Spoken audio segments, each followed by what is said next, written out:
கால்ஸ்டோன் டிசீஸ்னால வரக்கூடிய பேஷண்ட் என்கிட்ட கேட்குற காமனான கொஷின் வந்து பித்தப்பை எடுக்காமல பித்தக்கல்லை மட்டும் எடுக்க முடியுமா? ஸோ பித்தப்பை எடுக்காமல் வெறும் பித்தக்கல்லை மட்டும் எடுக்கிறோம் அப்படின்னா கண்டிப்பாக திரும்பியும் பித்தக்கல் ஃபார்ம் ஆகிறதுக்கான சான்சஸ் ஜாஸ்தி.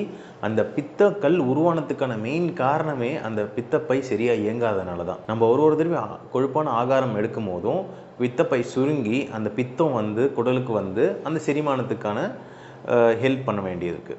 பட் இப்போ அந்த பித்தம் பை ஒழுங்காக வேலை செய்யலை, பித்தம் அதில் தேங்கிட்டே இருக்குன்னா பித்தக்கல் ஃபார்ம் ஆகி அது உள்ளுக்குள்ளே ஸ்டோர் ஆகிக்குது. எப்பப்பெல்லாம் பித்தம் தேவைப்படுதோ அந்த டைமில் வந்து பித்த குழாயை வந்து அடைச்சிச்சின்னா அப்போது இன்ஃபெக்ஷன் காஸ்ட் பண்ணி வலி உண்டாக்குது.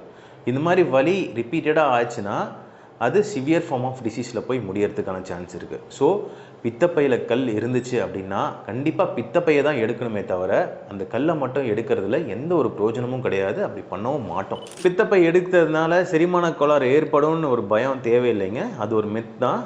ஸோ போக போக கண்டிப்பாக உங்கள் பித்தப்பை ஃபங்க்ஷனாக அந்த பித்தக்குழாய் மெயின் பித்தக்குழாய் எடுத்துக்கிட்டு அது எப்பப்போ சாப்பிட்றோமோ அப்போ அங்கேருந்து பித்தத்தை ரிலீஸ் பண்ணுறதுக்கான மாற்றுப்பாதையை அது ஏற்படுத்திக்குதுங்க.